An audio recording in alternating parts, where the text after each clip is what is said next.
है तो भी हम ही जिम्मेदार हैं, स्टॉकिस्ट का ऑर्डर नहीं किया तो भी हम ही जिम्मेदार हैं, स्टॉकिस्ट का चेक बाउंस हो गया तो भी हम ही जिम्मेदार हैं, मैनेजर बस स्टैंड पे आके अगर आधे घंटे खड़ा रह गया तो भी हम ही जिम्मेदार है, कहाँ रह गए थे, दोपहर में खाना खिला के नहीं भेजे तो भी हम ही जिम्मेदार हैं।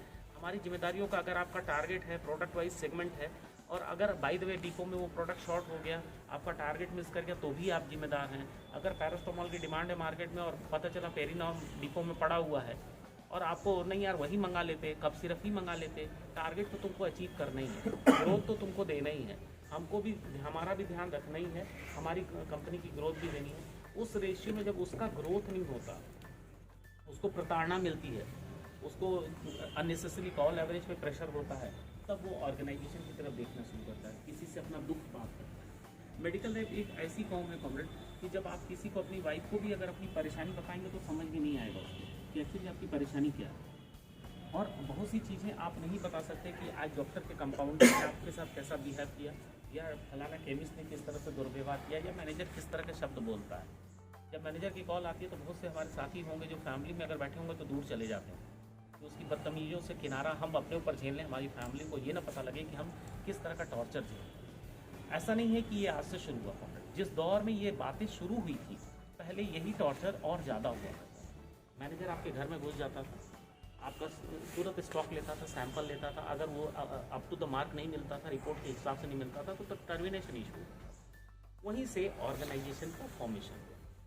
हम धन्यवाद अदा करते हैं उन साथियों का, जैसे कॉमरेड JS मजूमदार और ये लोग थे जो आज से कई साल पहले, अभी गोल्डन जुबली हमने मनाया लेकिन उसके बहुत पहले इन लोगों ने ये प्लान किया होगा, जब ये प्रताड़ित हुए होंगे तो इन लोगों ने एक ग्रुप खड़ा किया, डिफरेंट कंपनियों का ग्रुप एक जगह मिल के, कहीं चाय की दुकान पे मिले होंगे, कहीं ढाबे में मिले होंगे, उन लोगों ने आपस में एक दूसरे का दुख शेयर किया होगा और वहीं से फाइट शुरू की। वर्ल्ड वाइड अपने आप में हमारी एक ऐसी ऑर्गेनाइजेशन है जो यूनिक है और साइंटिफिक है। यूनिकनेस ये है कि हर कंपनी में एक कंपनी होती है, उसके अंदर 2-3 ऑर्गेनाइजेशन होती है। अगर आप कोई भी लीजिए, ओरिएंटल बैंक्स के भी लीजिए, उनके अंदर भी डिफरेंट ऑर्गेनाइजेशंस हैं, या LIC में भी कुछ डिफरेंट ऑर्गेनाइजेशन है, या ONGC ले लीजिए, उसके अंदर भी 2-3 ऑर्गेनाइजेशन है।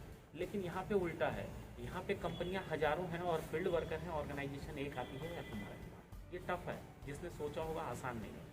हर कंपनी का अपना क्राइटेरिया, अपने प्रोडक्ट, डॉक्टर चैम्बर में हर मेडिकल एक दूसरे से प्रोडक्ट से कंपटीशन रखता है, लेकिन जब बाहर मिलता है तो दुख सुख में साथ ही हो जाता है। ऑर्गेनाइजेशन का फॉर्मेशन यहाँ से हुआ, फॉर्मेशन तक फिर उसके बाद आई बात, देखिए साइंटिफिक यहाँ से चली कि एक ऑर्गेनाइजेशन FMRI फॉर्म हुई। फिर FMRI ने ये सोचा कि कंपनी वाइज अलग अलग इशू है, तो उस कंपनी के फील्ड वर्कर को यूनाइट किया जाए। तो जब कंपनी के फील्ड वर्कर को यूनाइट किया जाने लगा तो उसमें हो गया काउंसिल रूल। जैसे कि इस कंपनी में मान लीजिए टोरेंट एक कंपनी है, उसके अलग ग्रीवांसेस हैं, जाइडस एक कंपनी है, उसकी अलग ग्रीवांसेस, तो हम दोनों के प्रोग्राम को एक साथ नहीं ले सकते, तो टोरेंट में एक काउंसिल बना दी जाए, उसकी काउंसिल, और एज़ पर द लॉ भी ये है कि हर कंपनी में जहाँ पे एक नंबर है फिक्स, उससे ज़्यादा वर्कर होते हैं तो आपको एक एसोसिएशन रखना पड़ेगा जो मैनेजमेंट और वर्कर्स के बीच में सामंजस्य पैदा करे। तो वो उसके आधार पे काउंसिल का गठन हुआ। जिन कंपनियों में, जैसे एस्ट्राजेनेका में काउंसिल है, अब हमारी कंपनी में कोई ग्रीवांस होगी तो डायरेक्ट FMRI इंटरविन नहीं करेगी, FMRI हमारी काउंसिल को सजेस्ट करेगी, हमारी काउंसिल अपनी डिमांड्स को रखेगी, और मैनेजमेंट अगर बात सुनता है तो बहुत अच्छा है, नहीं तो फिर काउंसिल जो है कोई कॉल लेगी, स्ट्राइक या इस तरह का धरना प्रदर्शन, तो उसको FMRI सपोर्ट करेगी। कॉमरेड, अब इसके बाद नेक्स्ट रूप आता है कि हम FMRI, ये एक ऑर्गेनाइजेशन हो गई, हम ऑर्गेनाइजेशन के मेंबर कैसे बनते हैं। जैसे ही जिस दिन आप रसीद अपनी कटवाते हैं, 3 रसीद आपको मिलती होगी, एक वाइट स्लिप, 2 लाल रंग की स्लिप। लाल रंग की स्लिप में 2 पार्ट, एक पार्ट UP मसारे का होता है जो UP मसारे में जाता है, तो आप उस पार्ट को जैसे ही लेते हैं आपकी UP मसारे की मेंबरशिप हो जाती है।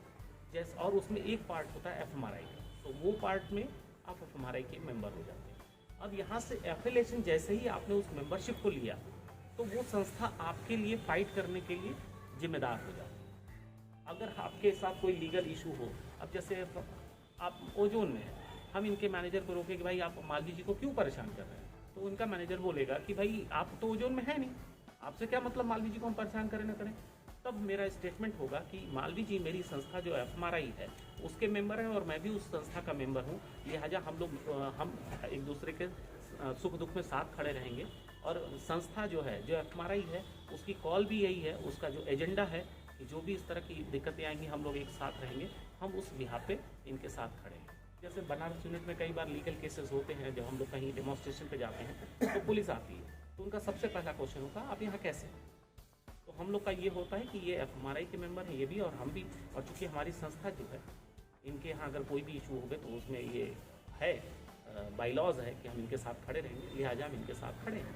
तो मैनेजमेंट इनके साथ दुर्व्यवहार नहीं कर सकता। अब हम आ जाते हैं चीज़ों पे, जो अब हम स्ट्राइक जो कॉल किए, स्ट्राइक के जो भी पॉइंट हैं उसमें कुछ पॉइंट हमारे स्टेट गवर्नमेंट से हैं, कुछ 6 या 7 पॉइंट कंपनी के मालिकों से डिमांड है और बाकी सेंट्रल गवर्नमेंट से।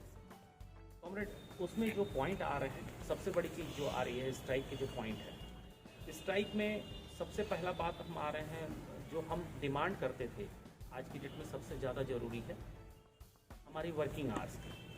वर्किंग जो हमारा 8 घंटे की हम डिमांड करते थे, 8 घंटे, ये अचानक से कोई FMRI के लीडरशिप सो के उठी और ये डिमांड मांगी, ऐसी बात नहीं है। इसके लिए बहुत पहले से बहुत लड़ाइयाँ लड़ी गई।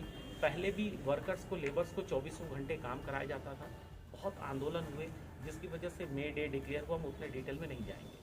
आप लोग को कई बार कई लोगों ने बताया होगा कि शिकागो में चाय का टाइम सुबह और शाम, तो हमें 6 घंटा एक्चुअली काम करना। अभी हम ये डिमांड कर ही रहे थे और government court, even high court तक ने इस चीज़ को स्वीकार किया है कि 8 घंटे ही वर्किंग जेन्युइन है और कंपनी मालिक भी हमको उसी आधार पर हमारी सैलरी देते हैं।